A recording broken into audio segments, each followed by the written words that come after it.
Welcome back to Metro Stadium. John King along with Jack Buns. Jack, a look at the stats quickly. It's interesting that the Chargers had 10 first downs in the first half, 8 of them in the second quarter. Yeah, it was like 2 games in one. Stillwater all in the first quarter, Memorial the second quarter. Memorial had 20 carries, 54 yards. Through the air, ended up 6 for 14 and 82 yards. On the other hand, Stillwater, everything on the ground, 14 carries, 156 yards, tried 1 pass, and he was incomplete.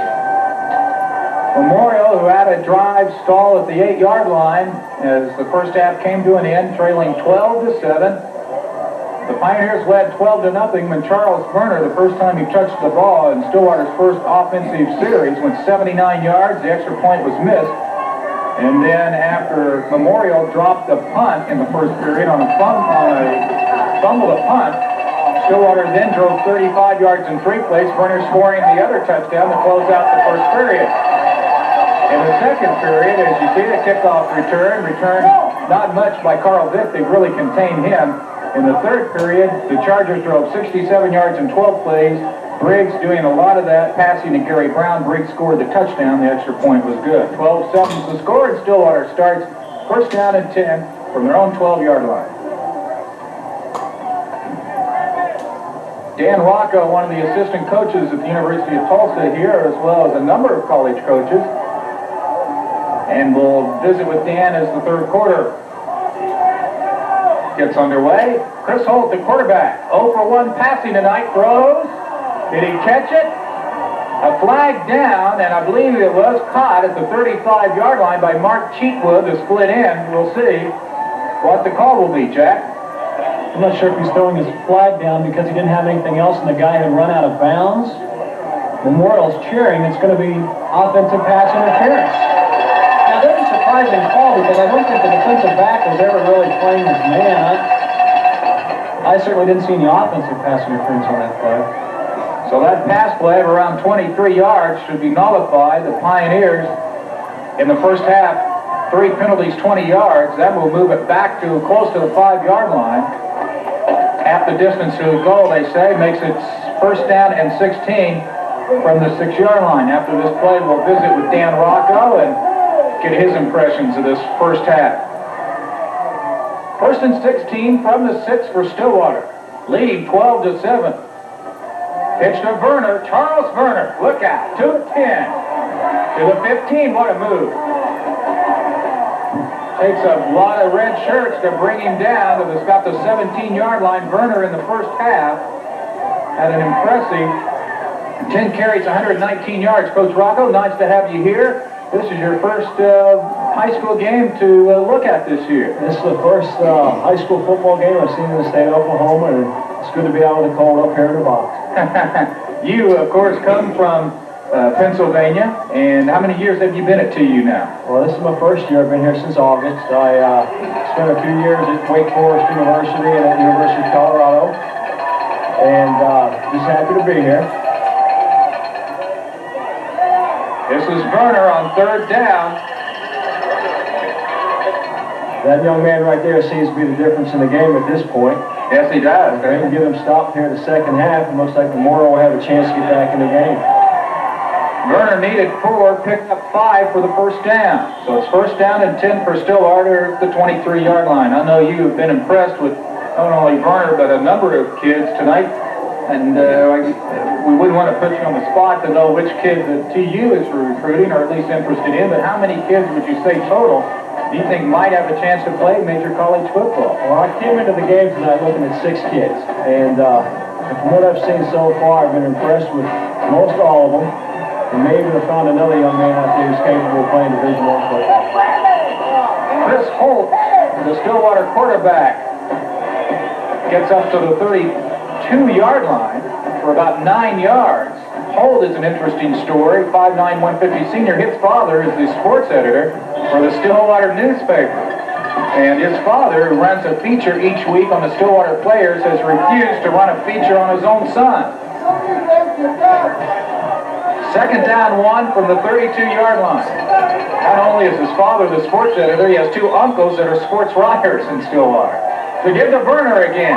Hot at the line of scrimmage. And 45, Jason Wagner led the charge along with number 50, nose guard Malcolm Andrews. he didn't need much to get the first down. And they say it's enough for a first down. They give him his forward progress at the 34 for 2 yards and make it first down and 10 from the 34. What's your impression? We'll get your impression, Coach, after this, coming from Pennsylvania, the different style of play in Pennsylvania as compared here. First and 10 from the 34. The Pioneers leading 12-7, 9 minutes to go. Third period, hold the pass. 0 for 1 passing tonight, and that's incomplete for Mark Cheatwood. What's your impression of the difference in style of football? Well, just in general, I know when you think of Western Pennsylvania football, you think of physical, big kids, a lot of linemen up there, and a lot of people go up there to recruit offensive and defensive linemen. I have been impressed with the physical play out there tonight, and I've known coming in that Oklahoma plays very good high school football. A couple young men out there we'd like to have on our football team next year, I guarantee you that. After the incomplete pass, it's second down 10. Fake to the fullback, and Holt keeps, not much there. They'll make it third down and long. It's going to be important here for Memorial to get off the field on defense, and they have to give their quarterback a chance to get back on the field. Travis came on real hot there in the second quarter after he had his ankle injury. Got a little bit better, came out there and completed a bunch of passes. He is some quarterback, isn't he? He's got a good arm. He's got a lot of potential. Looks to be a good athlete, too. I've been impressed with him so far this season. Third down 6 from the 38 to see if Berner gets the call. Memorial shows blitz. Fake to Berner inside, and Holt goes deep. Got a man there. Caught at the 30. To the 20 and tackled inside the 20-yard line. Number 15, Troy Thomas, one of the backup receivers, and Sean McDonald makes the touchdown-saving tackle. Big pickup of 45 yards on that one, all the way down to the 17-yard line, and Stillwater, who looked to have their drive stalling out, gets a big first and 10, and now they're right on the doorstep of Memorial. I was also wondering, Coach, when you take a look at a player like a Travis Briggs, who at least has been talking with BYU, the USC's, how hard is it to recruit a guy? Well, I'll ask you a question right after this play. First down from the 17-yard line. Fake to Berner. Inside to Gudgel. Gudgel. He'll get to about the 15. When you're recruiting guys that are going after a USC, which is now ranked number 2 in the country, but a team which may not take him, how hard is it for you to decide who you're going to offer scholarships to when so many different guys, so many different schools want a guy? Well, that's the one reason we're all out there. All of our coaches are out watching high school football games in Oklahoma and in Texas trying to evaluate some players. One thing with Travis Briggs and with quarterbacks, one thing we do very well at Tulsa is throw the football. So we can attract some good quarterbacks. Holt wants to do just that, throw the football. He'll run instead to the 10 and gets upended by, I believe, 23, whom else but Damon Nichols, and he appears to be a little woozy as he gets up. He is quite a linebacker, 6'1", 205, senior, number 23. Holt advances the ball inside the 10 to the 8-yard line. He'll be short by a yard. He'll bring up 3rd and 1. Don, we were talking at the half about how Memorial came up empty there at the end of the first half. As you look at it now, it would have been nice to get a few more points on the board there. They could have punched it in, they'd be sitting in a much better situation. 6:40 to go as Artie Smith, one of the tight ends, moves to the left, and they shift Stuart Porter to the right side. This is Berner. Look at the wall he has. He'll score. Good move. Berner with an 8-yard touchdown run, his 3rd TD of the night. And on the night, he now has 146 yards rushing on just 14 carries. His best night of the year, Jack Funds, was, believe it or not, against Booker T. Washington. He got 170 yards rushing against the top defense in the state. And that tells you just how good he is when you're playing against Booker T. and you're running for those kind of yards. He's some kind of guy. You can tell that he doesn't just run over people either, because on that particular run, he didn't choose to run over anybody. He's like 0 for 2 here. He decided to juke a couple of guys to get in. Pioneers lead 18-7. They beat Union by that same score last week in the first round. Holt throws, complete to Gudgel for the 2-point conversion, and with 6:31 to go, 3rd period. The Chargers will get the ball for the first time in the second half, and they need a touchdown to get back in it.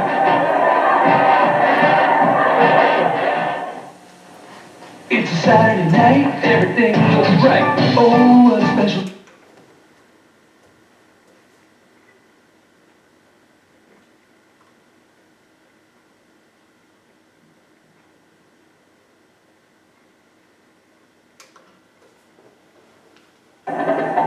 And there's Tate Wright with the boot. 20-7, 6:31 to go. Third period. This is Mark Van Hooser at the 5, 20, 30.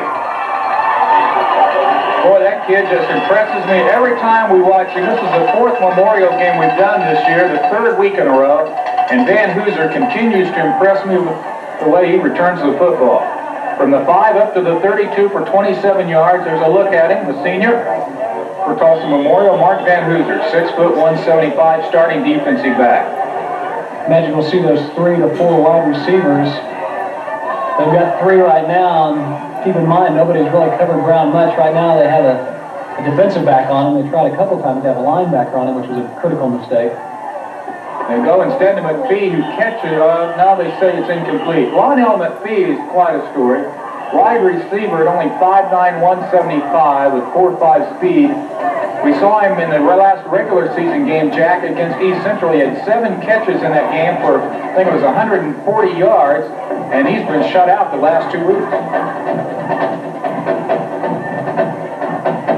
Coach Rocco, you coach the strong safeties at the University of Tulsa, and we'll get your impressions of the play that your kids have done this year for TU as we complete the second down. 10 yards to go to attain a first down for Memorial. And Briggs under some pressure. Throws to McPhee for his first catch, we mentioned in 2 weeks, and he jitterbugs across the 35. He'll be short. It'll be third and about 7. You might mention the strong safeties that have played for you this year at TU. Well, this year we've been playing 2 young men at strong safety. Tyson Gardner, who was a senior out of Dallas, Texas, and Lenny Williams from Wagoner, Oklahoma. And Tyson is much better man coverage player, and he's got a little more speed than Lenny. Yet Lenny is very physical against the run, and both young men have really performed well this year, and I'm very pleased to be coaching both of them, and hopefully they're going to continue the success the rest of the season. Kevin Davis, the center, gives the snap to Briggs, who fakes to Brown and throws to the tight end, Greg Dinsky. First down, he's out of bounds at the 47-yard line. I did feel the second half has become an aerial show, and I guess that's 3 passes in a row. He's completed 2, and looks like they're starting to move the football a little bit.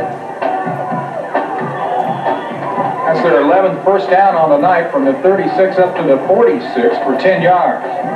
Yeah, it looks like Memorial's really in decent shape if their defense can stop Burner at some point here late in the third, early in the fourth quarter. But that's when Burner gets strong, is in the fourth quarter when the defense starts getting tired. 5:04 to go. Look out. Briggs under pressure. Fires incomplete. Looking for Gary Brown. Stillwater. Well, a lot of sacks this season. Got some pressure there. Looks like from 73, James Lichtenberger. And Briggs has not been sacked yet tonight. Yeah, he's made 2 questionable judgment decisions so far. He's gotten away with both of them in the second half.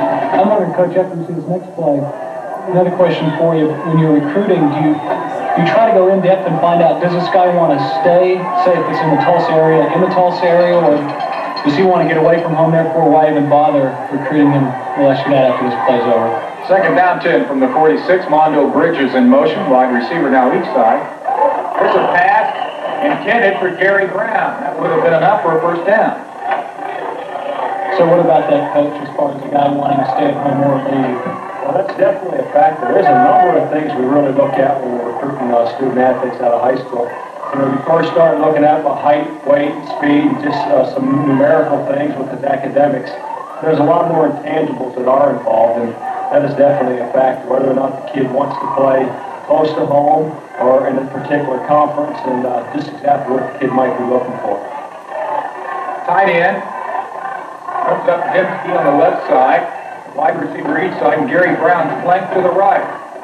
Brad Briggs fires. Way overthrown and incomplete. He had some pressure there and had to throw it away. And so Damon Nichols will come into punt.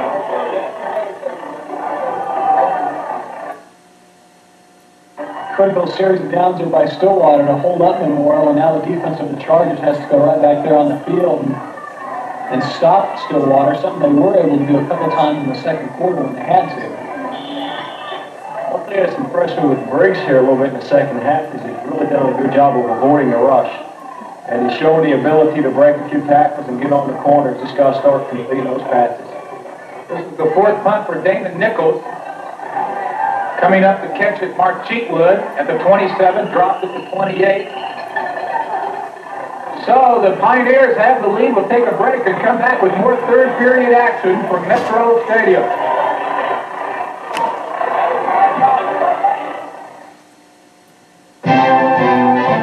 For many years, many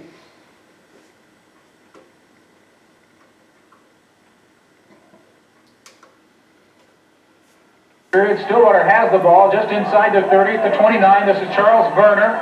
He bounces outside after it looked like he was stopped. We have a flag down in the Pioneer backfield. And holding is the call from Tugbaugh, the referee. So that'll make it a first down and long for the Pioneers. Dan, you might mention, I know it's been a difficult season for the Golden Hurricane, but having done the Hurricane Connection with Dave Rader that's seen on this channel on Tulsa Cable each Wednesday night, I know the players have really stuck behind Coach Rader, and that has to make you feel good. Well, it's been probably the most positive thing this season. Our kids have an awful lot of character, and they're very competitive. And every week they've done everything we've asked them to do, and they keep battling back. And sooner or later, you keep hoping things are going to turn around. We're going to get a few breaks, and hopefully these next 2 weeks we will. What we got to be able to do is take these next 2 weeks and build on it for winter and spring, so when we come back here next August, getting ready for the '89 season, we're prepared to win some football games. I would think that if the officials don't start giving some calls going to Dave Rader's way, he's going to get gray hair in a hurry. He's only 32. I'm not supposed to talk about officials tonight. That's right. First and 20 from the 29. Holt, hands off, and nothing doing that time. And a host of players there to stop number 33 for Stillwater, Carl Vick. And that'll bring up a second down and long. Great stop by Kevin Meade, number 52, and you think Memorial was looking for him just a little bit. Loss of 4 yards makes it second down and a long 24 yards. Chris Holt on the night passing has not done much, has he, Jack? No, he hasn't. They're only 1 for 3. That one completion, the big one for 45 yards, that's all they've got so far. And he is a 1,000-yard passer himself. This is Werner up the middle. I heard somebody in the crowd say, here he comes. It doesn't matter. He's hard to bring down up to the 36-yard or 26-yard line for 11. It'll bring up a third down. After needing 24, now they are spaced with just a third down and about 4. You've still got to wonder when they're going to go to their tight end. Number 85, Artie Smith. He's certainly a physical specimen that's got impressive college guys. Well, I guess Artie's had 19 catches this year for 250 yards and 3 touchdowns, and it is about time to go to him to try to make a play. I think I said third and 4. It's actually third and 13. Holt throws down the middle. Incomplete. Oh, no. The right hand is what's going to get called for. It looked like a good play, but then his right hand, actually I think after the ball had already gone by, but the right hand, after deflecting away with the left hand, the right hand came down on the wide receiver, and the official was kind of looking for that, and even though it might have been a little bit after the fact, he probably thought it was happening at the same time. Either that or he thought the defender might have stuck his arm up to block the vision of the receiver, but nevertheless, it looks like a rather questionable call. Being a defensive secondary coach, I really don't believe very much in defensive pass interference. Especially when you coach those strong safeties. That's right. So that gives Stillwater a first down, a big break in this ball game. Let's see if Stillwater can take advantage of it. First and 10 at the 41-yard line. Werner stopped immediately that time by 72, Jason Meskimen, Meskimen, and the pickup there of just a yard for Werner. Memorial's really going to, rather Stillwater's really going to have to use their fullback to some kind of capacity here to just get the dogs off of Werner. You know, they were using him quite a bit there in the first half to kind of counter Werner. We just haven't gone to him at all here in the second half. They just have to, even if he doesn't get any yards, just to keep Memorial a little bit honest. That penalty, the 15 yards for pass interference, the first on Memorial tonight. Second down, Holt, pressure, throws, incomplete, intended for the tight end, Artie Smith. As Dan Rocco, the assistant coach at Tulsa, mentioned, he's a handful, a big kid, for 85, you see 6'5", 246. Dan mentioned his numbers. He averaged around 12, 13 yards a catch. Not bad for a tight end. He's a good-looking athlete that runs real well, and what I've been impressed with, the way he's been able to just stay on his feet and work downfield. Looks like he's got good speed for a big kid. Third down, 11. He posts to the right side. Double tight end, no, just one tight end. Delay to Werner.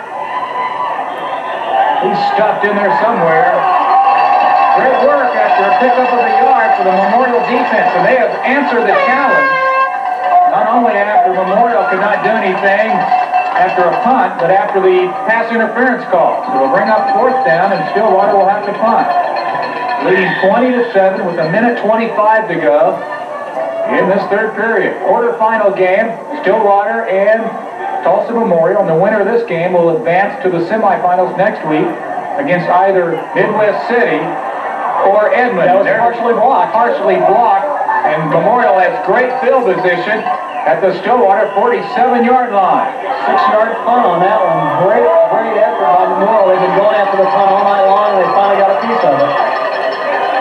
Coach Rocco, we'll let you get back to work. Thank you much, and good luck in the recruiting Well, process. Don and Jack, I thank you very much, and I certainly appreciate it. And we watch your show every weekend.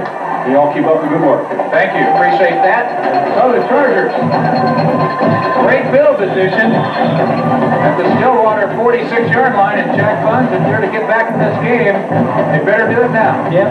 The third quarter's almost gone. Jason Wagner's giving him a chance, number 45 with that block punt. Now, Memorial, too many guys off the field. Bolton Mitchell gets off of it, though, and they're back to 11 guys. High formation, Harrison fullback. Jackson to tailback, fakes the end around, keeps 40, 35-yard line.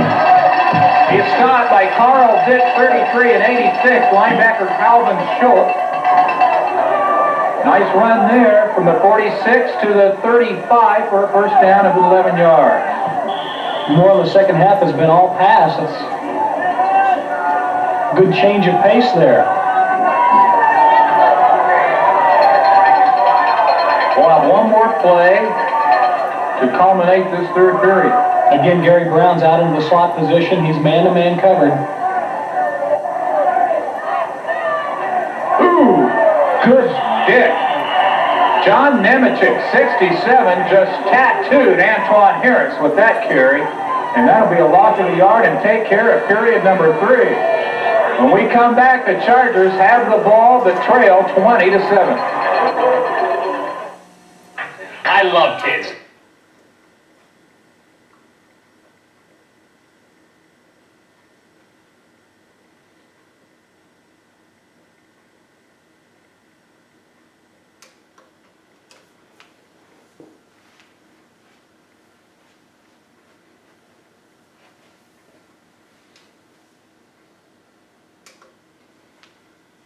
For the Chargers and the Pioneers. Stillwater, who historically have